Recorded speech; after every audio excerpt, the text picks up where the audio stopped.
আত্মনির্ভর করে তোলা। Reservation is a fundamental rights এবং গোটা বিশ্বে আপনি দেখবেন রিজার্ভেশন ব্যবস্থা রয়েছে।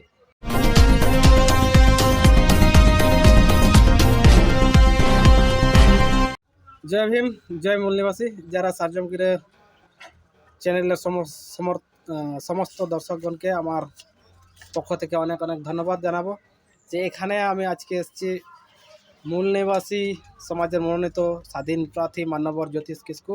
তার কাছে আমার কিছু প্রশ্ন, সেই প্রশ্ন আপনাদের সামনে কিছু প্রশ্ন সেটা তার কাছে জেনে নেওয়ার চেষ্টা করব। তো মান্যবর জ্যোতিষবাবু, যে আজকে 7 নং মালদা উত্তর লোকসভা কেন্দ্রে আপনি দাঁড়িয়েছেন, আপনি যদি এই লোকসভা নির্বাচনে যদি জিতে যান, আপনি সাধারণ মানুষের জন্য আপনি কি করবেন? প্রথমে সার্জমগিরের যে সমস্ত দর্শক রয়েছেন সকলকে আমার পক্ষ থেকে জয় ভীম, জয় মূল নিবাসী।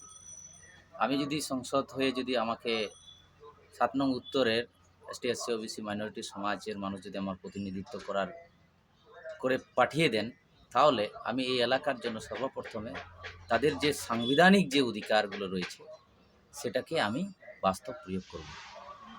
সাংবিধানিক অধিকার বলতে এক দুটা প্রয়োগ করেন, বলেন। যেমন এসটি এসসি ওবিসিদের রিজার্ভেশন মেনটেন করা এবং সংবিধানের 14 নং আর্টিকেল অনুসারে প্রতিটি মানুষ তাদের যোগ্যতা অনুসারে তাদেরকে কর্মসংস্থান তৈরি করা এবং এলাকার যে সমস্ত যুবক এবং যুবতী রয়েছেন এবং যারা পরিযায়ী শ্রমিক রয়েছেন তাদের জন্য নির্দিষ্ট কর্মসংস্থান, তাদেরকে আত্মনির্ভর করে তোলা। শাসক গোষ্ঠীর পক্ষ থেকে বলা হচ্ছে যে ভারতবর্ষের রিজার্ভেশনের জন্য নাকি আজকে ভারতবর্ষের এই অবস্থা, আপনি কি বলবেন? এই বিষয়ে ওরা স্বাভাবিকভাবে বলতে পারে, কারণ reservation is a fundamental rights. Reservation মানে সারা ভারতবর্ষের রিজার্ভেশন আছে, আমাদের শাসক গোষ্ঠী এটা নিয়ে মাথা ব্যথা রয়েছে। আমরাও তো তারা যখন 10% রিজার্ভেশন যাদেরকে দেওয়া হলো তাদের বিরোধিতা করিনি, আমরা কখনো বিরোধিতা করিনি এবং গোটা বিশ্বে আপনি দেখবেন রিজার্ভেশন ব্যবস্থা রয়েছে। তাই শাসক জাতির কাছে এটা মাথা ব্যথা হয়ে গিয়েছে, রিজার্ভেশন জায়গাটা ওরা ভালোভাবে জেনে, কিন্তু আমাদের মূল নিবাসী সমাজে সেটা বুঝতে পারে না যে reservation is the participation of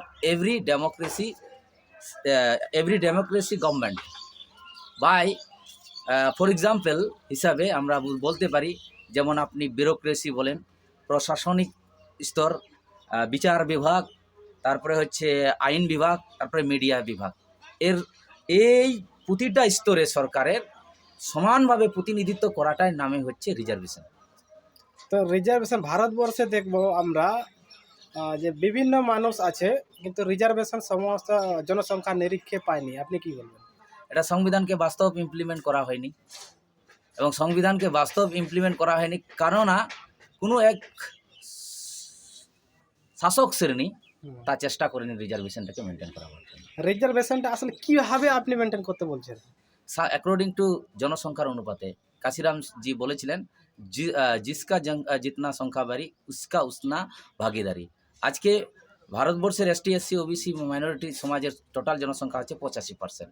এই 85% মানুষ যদি ধরে নেই ভারতবর্ষের সম্পদ হচ্ছে 100 ভাগ, 100 ভাগের মধ্যে 85% মানুষ তারা 100 ভাগের মধ্যে সংখ্যানো অনুপাতিতে তারা পাবে। যেমন আজকে যদি এসটির কথা যদি বলি, এসটি এসসি টোটাল অনুপাত যদি আমি ধরি 22%, তো 22%-এ ডেমোক্রেসি বা গণতন্ত্রের 4টি স্তম্ভে প্রতিনিধিত্ব করবে।